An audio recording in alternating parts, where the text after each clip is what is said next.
Today, I'm joined by Bob Freling. Bob has been the executive director of the Solar Electric Light Fund, short for SELF, since 1997. Under his leadership, SELF has installed over 650 solar energy systems in 25 countries, making it one of the world's leading non-governmental organizations that designs and implements solar energy-based solutions for those living without access to electricity. An early advocate of access to energy as being essential to achieving the Millennium Development Goals, he is widely considered an authority on the subject of energy poverty. During his tenure, he has broadened SELF's mission and vision to address the broader implications of energy poverty. In 2000, he developed the Whole Village Developmental Model, an innovative approach for using solar energy to help communities improve their health, education, food and water security, and economic developmental programs. In 2008, Bob received the King Hussein Leadership Award from Her Majesty Queen Noor. And thank you for joining me, Bob. Thanks for having me, Xavier. It's a pleasure to be here. Absolutely, and a pleasure is mine. And I thought to begin with, I would like to tell a very, very brief story that I think illustrates the importance of energy in a world that is surrounded by energy all the time, but it didn't used to be like this. We live in a very lucky time in the span of human history, but I want to cast your eyes back to the 1700s when the Thomas Newcomen came up with the steam engine, or a variation of the steam engine, I should say. Anyways, there was another person called James Watt, where the idea of a kilowatt comes from, and he improved on Thomas Newcomen's designs, and along with his business partner Matthew Boulton, they created a new market for improved steam engineering. And when Matthew Boulton, his business partner, had the opportunity to meet King George III, which is also the king that's responsible for a lot of history between shared countries. When Boulton went to meet King George, he asked him how he made his living. And Boulton replied, and he said, "I'm engaged, Your Majesty, in the production of a commodity which is the desire of kings." And when the king asked him what that meant, Boulton simply replied, "Power, Your Majesty." And I think this comes to this point in history, which I think is really interesting, is that energy did not used to be as ubiquitous as it is now. And yet now, because it's so ubiquitous, we often neglect its importance in everyday life. You know, we have refrigerators running 24/7. We power our electronics. It consumes us. But at the same time, energy access, or access to energy, is still a huge problem. And so I thought I would like to ask you the first question, which is, what is energy poverty, and what is energy poverty, and why is it important? Thanks, Xavier. It's a great question to start off this interview with, and it's not always an easy answer for me to provide, because it means different things to different people, right? For folks living in the United States who are connected to the grid,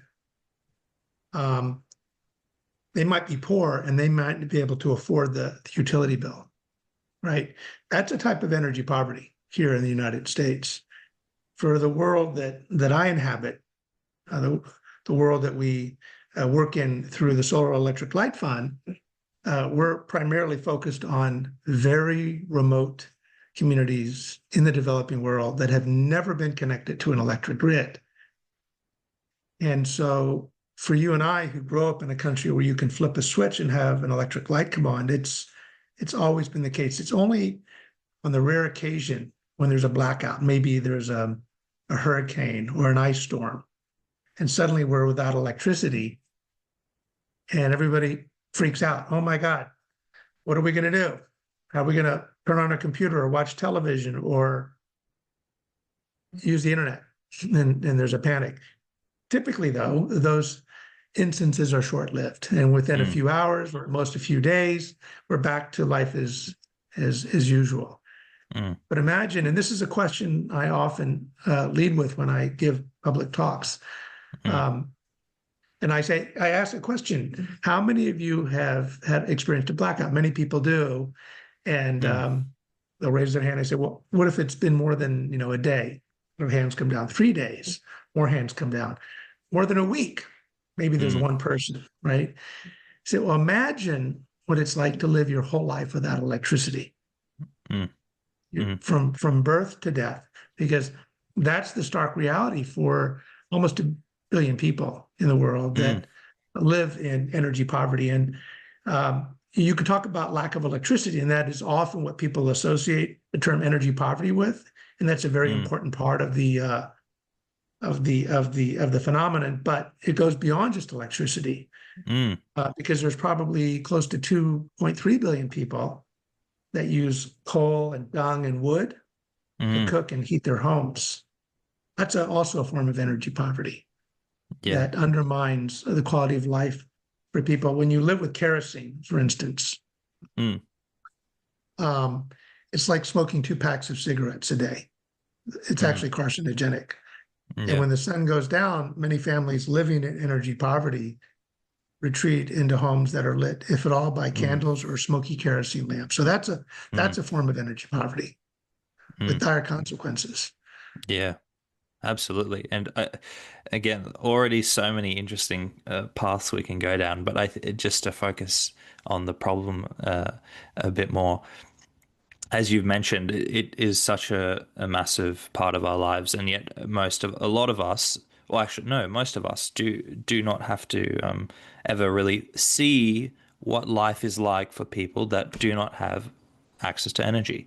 And when I was researching the problem, I was actually quite stunned how significant of an issue it still remains to be.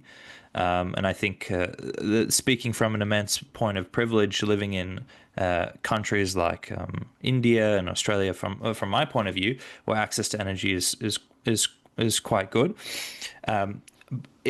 it often blinds you to the reality that is out there. And so one stat I thought was absolutely mind-boggling, according to Our World in Data.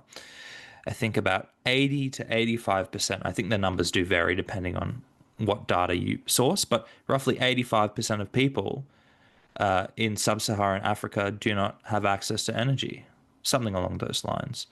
And that's, somewhere in the order of magnitude between 600 million and 1 billion people, depending on, what sort of estimates and what sort of data you're pulling. But that's absolutely enormous. It's almost the size of China or India in terms of population without electricity. And so I wanted to ask you, what's your sense of the share of people that do not have electricity? Is it just in one particular place, or is it more disparate? That's a great question, Xavier.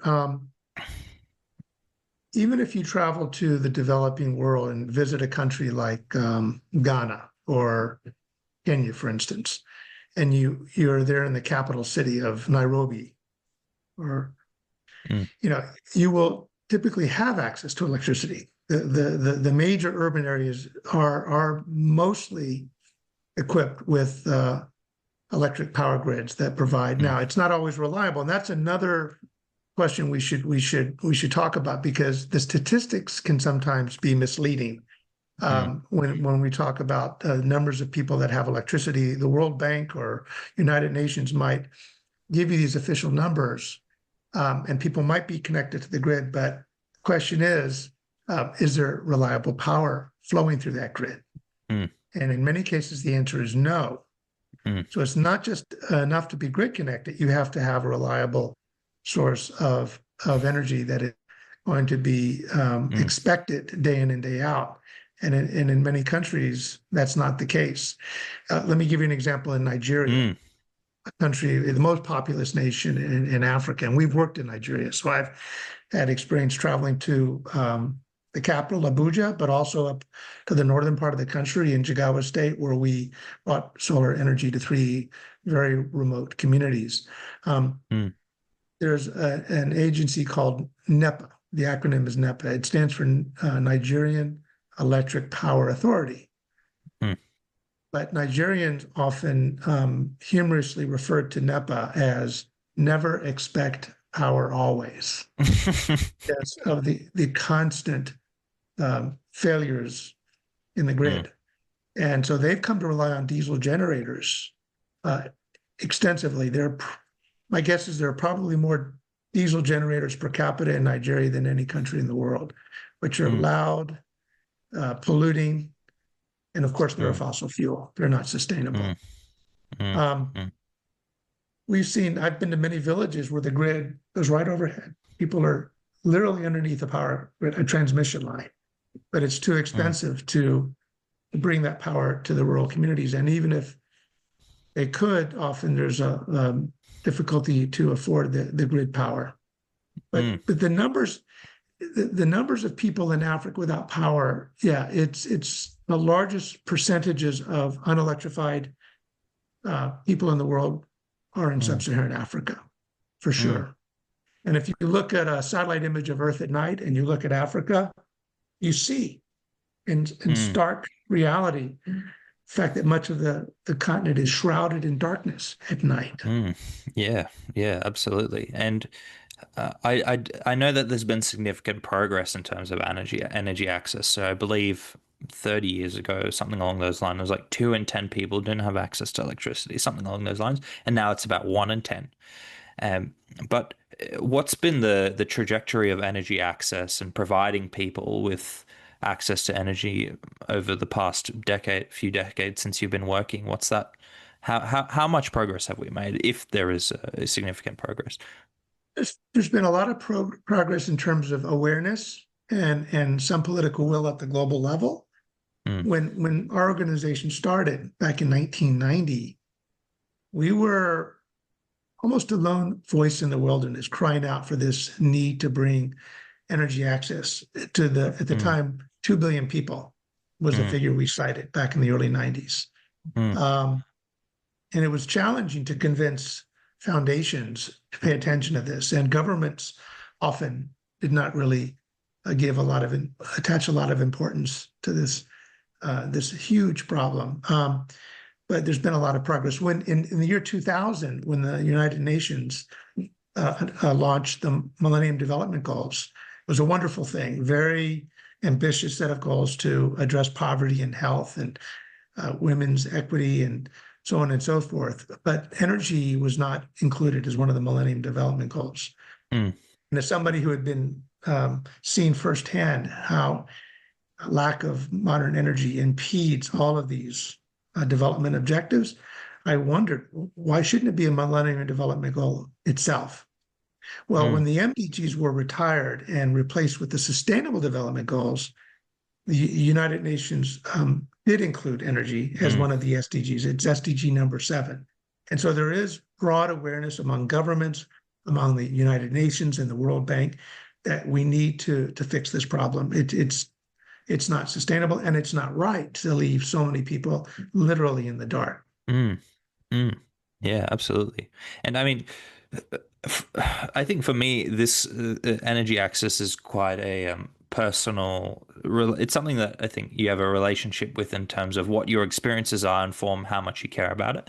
And for me, I think energy is important because when I was younger, I grew up in India for a long time, and India had growing up, there was times during the day. It wasn't every day, but several days in a week or in a fortnight where the power would just cut just suddenly, and you'd be left without electricity for maybe an hour, maybe 2 hours, but some days it was the whole day, and there's no really way of knowing because just the nature of energy.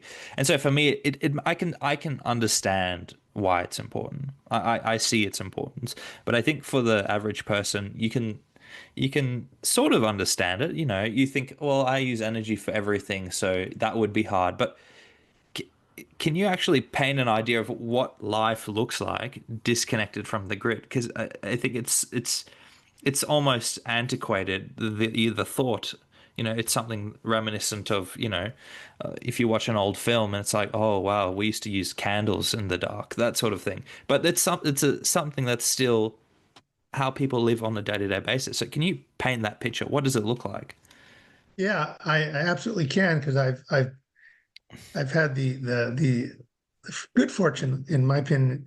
I think it's a blessing that I've had Mm, to be able to travel to these incredibly remote, impoverished communities and see with my own eyes what mm, energy poverty actually looks like.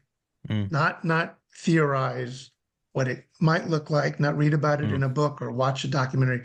I've been there and mm, I've seen mm, very in a very immediate firsthand fashion what it mm, looks like and how it impacts people. mm, In mm, fact, first time I ever had an experience traveling to a remote part of the world was in Western China. This was mm, in the mid 90s.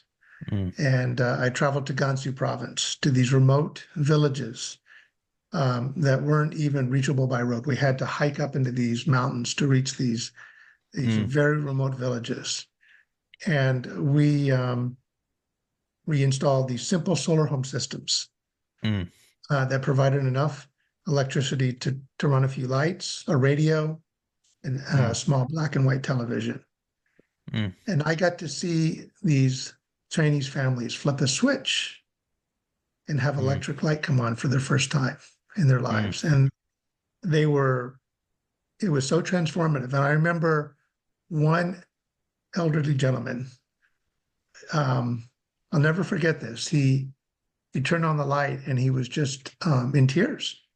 He mm, said, I've heard all these years that city folks can have electric light, but I've never experienced this. We've always mm, had to use smoky, polluting kerosene lamps to light our homes. And now we have electric light. What a beautiful thing to behold. He mm, was very emotional, and it was emotional for me too to see mm, an example of a family getting to flip that switch and have electric light come on. Suddenly, mm, children can read and study at night. They mm, no longer have to breathe in kerosene fumes, which, as I mentioned earlier, are carcinogenic. mm, It increases their productive work hours during the day. They can socialize at night, engage mm, in activities that could potentially earn income in the mm, evening. It's just a game changer. Actually, just mm, light, mm, just electric light. mm, And here we are. Thomas Edison invented the light bulb back in the 1800s, and mm, it was astonishing to me that over 100 years later, we still have so many families around the world that can't even turn on a light bulb at night. Forget about all the other things that electricity makes possible. Just having mm, light mm, beyond mm, their means. mm, So um, it is, and it's difficult. I've been doing this for a long time, and I've tried to describe the work we do to friends and to colleagues and to prospective donors. And mm, sometimes the challenge is getting them to really appreciate what it means to live in energy mm, poverty, because we take electricity for granted in the United States and other mm, industrialized countries. We just assume it's out there. So it's difficult for us to really wrap our minds around what it's like mm, to live your whole life without power. mm. Yeah. And I Yeah. feel like I'm an emissary, an ambassador for these people, because I've been there, I've seen it, and I've seen the inverse Mm, part of the equation, right? By bringing even modest amounts of electricity through the sun, I've seen the many ways that solar power can completely transform an individual's life or a mm, community's. And we can mm. get into that later in this interview. Yeah, absolutely. And I think that's a moment to thank you for your work and all the work that your organization does and organizations like like self, because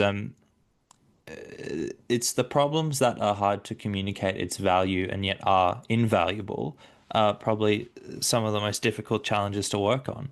I think it talks to a broader point of climate change, is that given how ethereal or difficult it is to see climatic changes and to to verbalize how important it is, and yet it sort of seeps into the background given how slow and protracted the problem is. It's hard to get to instigate action on it, and yet similar to the problem of energy access, it's about working hard and telling stories and making people aware of what the problem is and how they can best solve it and why it's important. So I think it's a really, really good. I'm, really thrilled to be talking to you about this. Um, and to touch on this point you've mentioned a few times. So you mentioned how, as opposed to using light, a lot of families, people that don't have access to light or energy, will use other sort of heat sources, light sources, etc. What do people use? Like, you know, if you were cooking, if you needed a light, if you, I don't know, needed to use some sort of mechanical force to do something, how do people not, what's the alternative? Like, what are people using?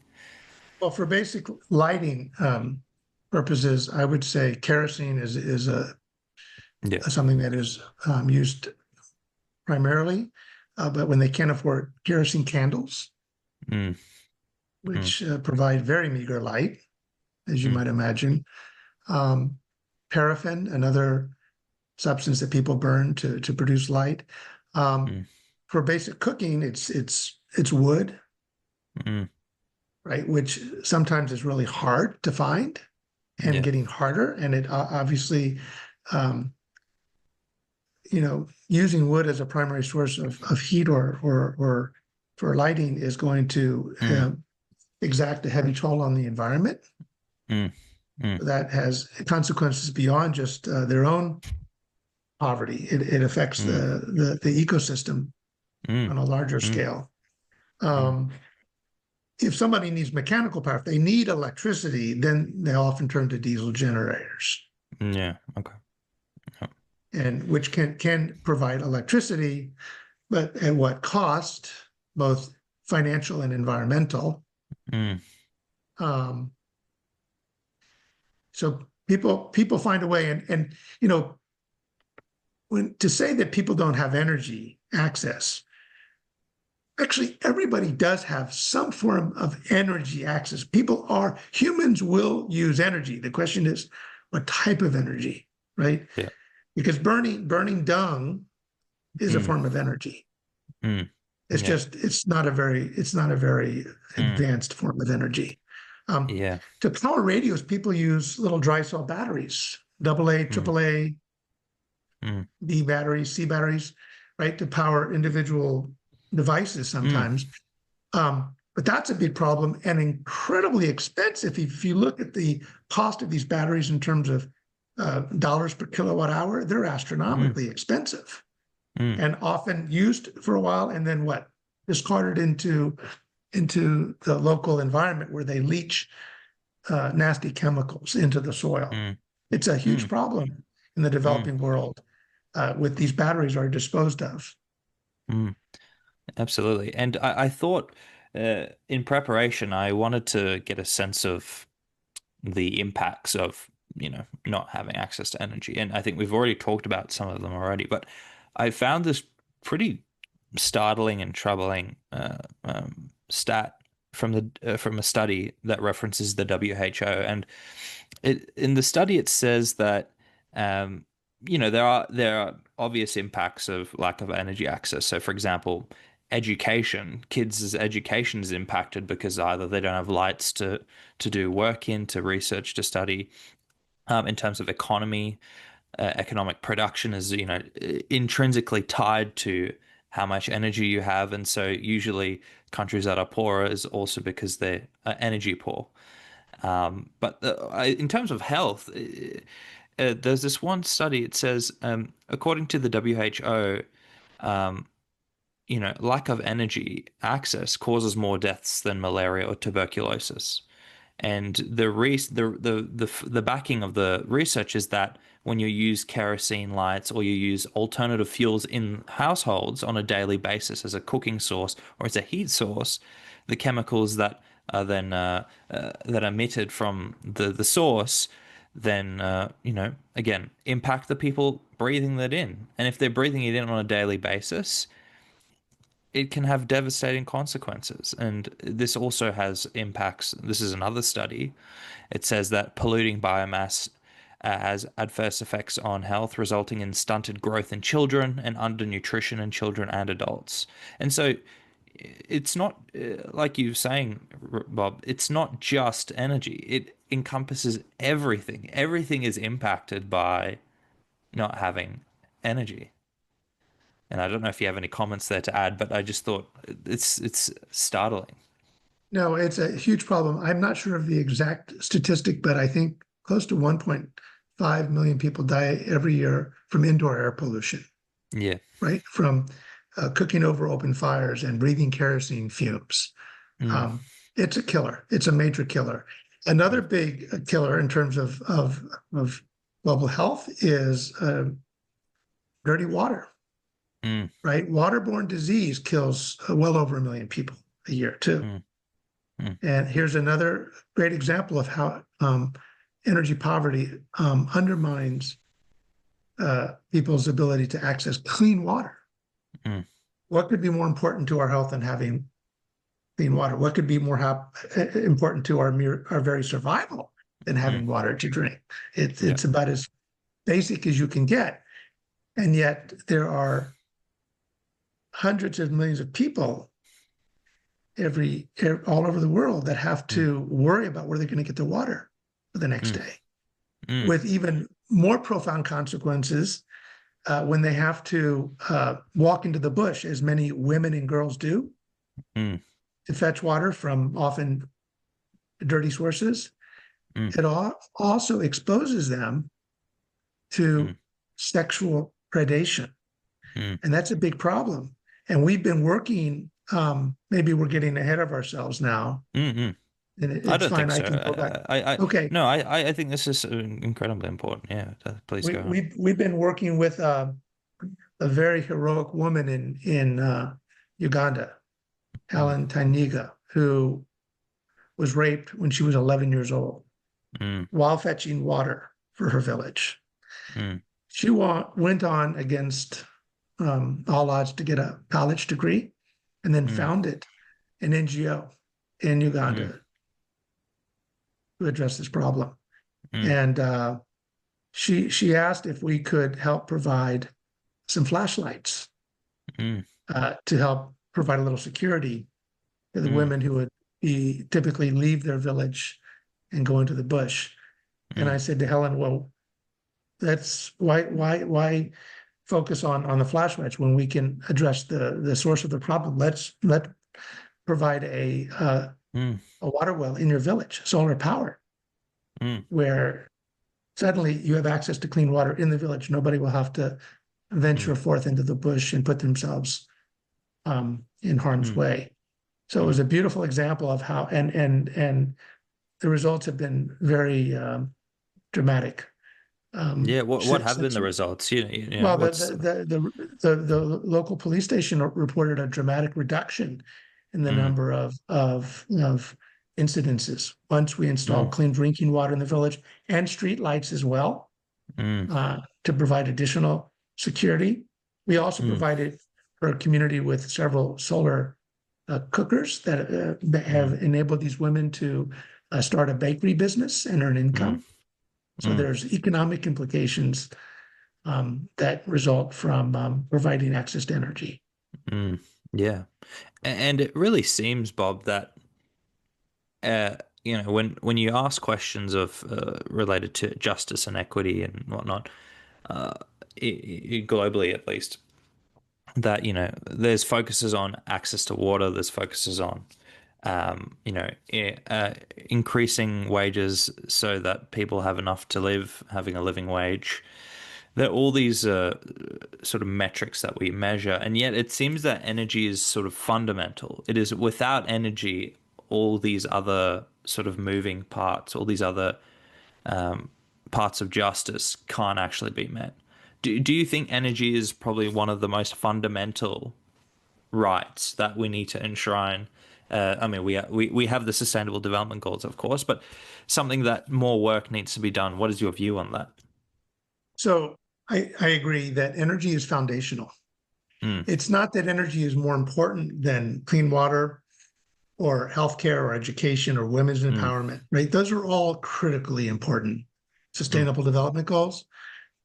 But what's special about SDG number 7 is that in some ways it empowers the SDGs, because unless and until you address energy access, it's very difficult to actually achieve the other Sustainable Development Goals. So it is a foundation, and as such, it should be given high priority, because if you can provide access to modern, clean, affordable energy, then you're suddenly in a much stronger position than to use that energy for these other objectives. And people ask me sometimes what I do for a living, and occasionally I will answer, I'm a professional dot connector. They say, what? What do you mean by that? I say, well, I respond, we love to connect the dots between energy access and these other so critically important development goals like water and food security and healthcare. That's the way we interpret the work we do. People really don't care about energy for its own sake. It's this, as humans, what we do care about are the services that access to energy makes possible. That's what's important to humans. Yeah. Right. Yeah. And in this country, as we've discussed before, it's an invisible commodity. Right. Electricity is sort of now built into the very fabric of our infrastructure. So we rarely stop to think about how necessary it is until suddenly it's lacking, and then suddenly we scramble to find ways to restore the power. Absolutely. It's like the air we breathe. We don't often even notice the oxygen in the air until suddenly our air supply is cut off, and then we notice it very quickly. Absolutely. So we as an organization, we like to look at our work in terms of how energy can be used in ways that will not just provide electricity, but can be harnessed to improve the health and the education and the economic opportunities of these remote communities around the world. That's the end goal for us, is to be creative in coupling the use of energy with these other development objectives. Yeah. No, it's very succinct and to the point, and I think no, it's good. I wanted to ask, and this is what we would call in the professional industry a stupid question. No, I'm joking. But why can't governments, so let's say in Africa, for example, where most of energy access is a problem in sub-Saharan Africa, why is it not possible to just build more transmission and distribution lines and just connect villages to the grid? Why is that not possible? Or if it is possible, why is it not being done? Well, one factor is an economic factor. It's very expensive to extend transmission lines. It can cost over $20,000 a mile, as I understand. It may be cheaper in some parts of the world, but it can be very expensive just to extend a transmission line to these remote parts of a country where the population density is often low. The ability, the demand for electricity may be low at this point, and the ability to pay for electricity may also be low. So there's not a big economic incentive in many cases to extend the grid. That's been one factor that has been in play for many years. Then there's a question of political will. Are these remote communities prioritized? Are they? Is this something that governments are really focused on doing? It has become in recent years, and solar energy and other distributed technologies have made tremendous strides in Africa. So some countries are going gangbusters in terms of rolling out microgrids. So it's happening. Is it happening fast enough? Probably not. Mm. The other issue we should talk about is the nature Mm. of solar photovoltaics. Photovoltaics is a fancy word for the solar cells that convert Mm. sunlight into electricity. Mm. The solar panels that we work with are now warranted for 25 plus years. Mm. That's a wonderful thing. Mm. The challenge is when you purchase a solar panel or a solar array, you're essentially buying 25 years of Mm. electricity up front. And that can be a big problem. If Mm. my local utility bill wanted to charge me 25 years worth of electricity, I'd have problems too, right? Mm. So the lack of financing options Mm. has always been and continues to be an impediment to scaling up the use of solar throughout the Mm. world. And that's true for the United States as much as it is for the developing world. Only in the developing world, you've got extreme levels of poverty, Mm. which make it even more challenging. So to really reach SDG 7, in my Mm. opinion, we have to come up with more creative ways of financing Mm. the installation of solar systems in rural villages where they can pay over time, just like we pay our utility company for Mm. the power that we receive. So Mm. that is that's something inherent in the nature of solar, because Mm. you're essentially paying or buying up front a piece of technology that can reliably Mm. produce power for decades Mm. without burning fossil fuels, by the way. Yeah, It's definitely. clean, renewable, and carbon free. Mm. Absolutely. And would you say that those two challenges, Bob, are the biggest challenges to alleviating energy poverty? Is the financing of these projects and the political will of local governments to improve opportunities? Are those the biggest challenges? It is a big challenge. I would say mindset is also the framing of the question is a problem, Mm. because often it's perhaps the Ministry of Energy that is Mm. tasked with uh, the challenge of extending the grid, or finding alternative ways of generating Mm. power in these remote communities. You see, it's not just an energy issue; it's a health Mm. issue, it's an education issue. Mm. Yeah. Um, and so there needs to be more systemic thinking, in my opinion, Mm. among governments to look at this from a interdisciplinary, integrated fashion, and to bring Mm. resources Mm. to bear, to recognizing that getting the electricity problem solved is going to have a ripple effect across Mm. the board, that they can also be improving healthcare and providing educational opportunities and economic opportunities. Mm. And Mm. if you can change that mindset, I think that would also help Mm. governments to approach this problem of energy poverty from a wider perspective. Mm. Yeah. No, look, I think we've really covered a lot of ground on the topic, on the importance and its need and the challenges.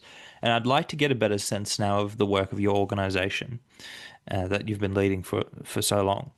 And so there's this approach that I've found quite interesting, and feel free to put the cart before the horse and tell me about what the work you've been doing before this question. But I've been very interested in this whole village approach.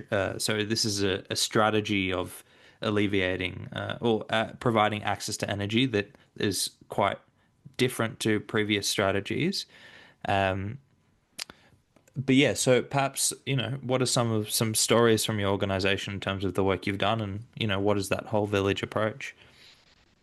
So the whole village approach um, was basically born of this notion that energy is foundational Mm. to all of the SDGs, and can and should be used in tandem with these other Mm. objectives, and that there's a beautiful synergy that you can create by um, approaching the problem from an integrated Mm. perspective. For example, often young girls are kept out of school to help their mothers fetch water. Mm, Okay. If you can provide a source of clean water in the village, mm, suddenly the girls can go to school. Now you can leverage that and provide energy to the school so they have resources at the school, not just light, but internet access, mm, where mm, suddenly they can tap into informational resources from around the world.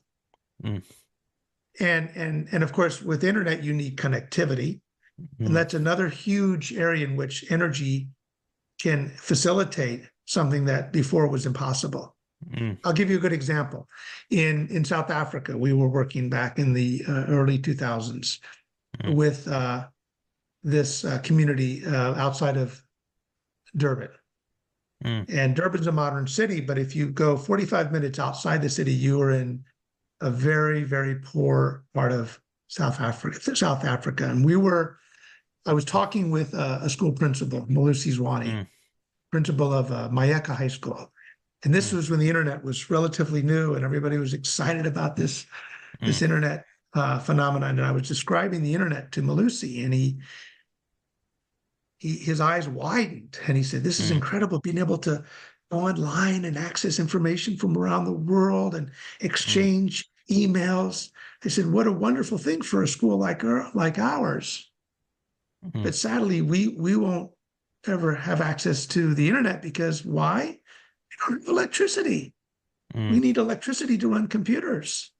mm, So that was a catalyst for me to think, okay, let's use energy to solve this problem. So maybe a year later, we had equipped Mayeka High School with 20 computers that had been donated mm, by Dell Computers in South Africa. We also installed a little satellite dish, also mm, powered by the sun, mm, that was delivering internet access for the mm, school. And so suddenly you had a classroom of kids that were learning how to use computers mm, and accessing the internet for the first time in their lives. The number of kids that graduated from high mm, school went up quite dramatically mm. with this project. And I was telling you just a story that I still Yeah. smile about every time I think of this story. This International Solar Energy Society that Mm, year sponsored a contest in which any kid around the world that had installed mm, solar at their school, they can enter this contest. So I encouraged Mayeka High School to enter, which basically consisted of writing an essay and doing some artwork to depict the mm, solar system. So Mayeka High School entered this contest, and they ended up mm. being selected as the winner. And the prize was the young child who wrote the essay and the student who drew the artwork got Mm. flown, all expenses paid, with the Wow. principal of the high school to Mexico City to Mm. present their school to the annual conference of the International Solar Energy Society. It was a My very God. proud moment for them and Mm. a thrill to be able to see that dramatic change in their lives. And I think on researching the work of Self, I I found an excerpt from that boy's essay, and I thought it was incredibly moving uh, to to read the words of someone who is trying to put into words how impactful energy was, not only to his life, but changing his life and giving him a completely different trajectory than what would have been possible uh, if he didn't have electricity. So it's these are the stories that make us do the work we do, right? In terms of working towards notable aims. Well, I'm glad I mentioned the story because it was very meaningful. Mm. And I'm glad you found that essay. Yeah, absolutely. And I think we'll start wrapping up uh, in the next 10 minutes or so, Rob. So I want to try and squeeze in as much as we can. Sure. Um, what have been some of the unexpected joys or benefits or, unexpected benefits of electrification that you've found through your work? I mean, you've already discussed one of them, which is education, another one, which is safety for women. Have there been any that really stick out to you as as getting to that foundational sort of question of energy. If you focus on it, it can do worlds of good, even for parts that you don't really expect. Well, in terms of unexpected outcomes, yeah, there are a few that come to mind. Um, One example would be when I traveled to northern Colombia. Mm, We were looking for villages uh, to electrify. These were villages mm, inhabited by a very special group of people in Colombia called the Arhuaco. It's an mm, indigenous tribe, closely related to the Kogi tribe, mm-hmm, mm-hmm, very special group of people. And we were actually using a helicopter to mm, visit these remote villages to assess which ones would be viable candidates to do a mm, project in. And it just so happens when we visited one of these villages, there was a young girl that had been bitten by a snake, and mm, her leg had swollen up to the point where it was endangering her life. They were going to have to amputate her leg, save her mm, life. Now, here's the interesting part that relates to energy poverty. They actually had anti-venom in the village. mm, That's the good news. The bad news, they had no power for refrigeration to mm, keep the anti-venom cold, so it was spoiled. Right? mm, A lot of medicines and vaccines, of course, need to be refrigerated, blood. And so here was a perfect example of a lack of electricity and refrigeration mm, was creating a dire situation for this young woman. Luckily, we were able to medevac her to the hospital in Santa mm, Marta, and her leg was saved. But it mm, underscored for me a very graphic example of mm, how energy can make a difference. It can literally mean the difference between life and death, or having keeping a limb or not. mm, So that was mm, an unexpected outcome. I mm, was that made mm. a lasting impression on me. Yeah, Um, absolutely. And I think to come to, I think probably one of our final questions, I wanted to understand from you, what is the work that remains? Because again, there's been a lot of progress, as you've mentioned, and the work that your organization done has been instrumental in providing access to energy to people, and yet the problem still remains of energy access and trying to make sure that number hits zero in terms of people that don't have access to energy. I imagine that's the goal. And so what's the road ahead, and what are your thoughts on the future? sure. Um, as part of an answer to this question, I'd like to just touch upon briefly the work we've been doing in Benin Yeah. in West Africa, because Mm, it really lies at the center mm, of much of what we're focusing on in terms of integrating these various solutions. mm, And in this particular case, we were approached by a professor at Texas A&M mm, University, um, a gentleman by the name of Mamoudou Setamu, and mm, he reached out to me back in 2005, so 20 years ago. mm, Um, he had just returned from a visit to his home village in northern Benin, a mm, very arid, dry part of the country mm, in which the dry season lasts 6 months. So from basically mm. November through April, Wow. there's no rainfall. Diets, no, they can't grow food locally. And so Mm, diets were very restricted. You see kids running around with the distended bellies, a telltale mm, sign of malnutrition. And so Mahmoudou reached out to me and said, "Hey, we desperately need, the grid. We don't expect it to come anytime soon, so we need mm, alternatives. Can you help?" And so I was intrigued by the opportunity to go into a whole district and provide a comprehensive solution. But it should be pointed out that we don't like to impose solutions from the outside. We always sit down with the community and mm, through a process of dialogue, try to understand what is most mm, important to them. And then based on their needs and priorities, we help mm, them come up with appropriate solutions. mm, In the case of Benin, it was clear that food insecurity was their number one concern. mm, So we thought about that and ended up reaching out to a drip irrigation expert. mm, wonderful guy by the name of Dov Pasternak, who had helped to develop a drip irrigation in Israel, but had moved to Africa to devote his life to bringing food security to mostly the Sahel region of Africa, and developed what he called the African market garden, which is using drip irrigation to grow high-value fruits and vegetables for the Sahel region of Africa. And he had done work in Mali, in Burkina Faso, and Senegal.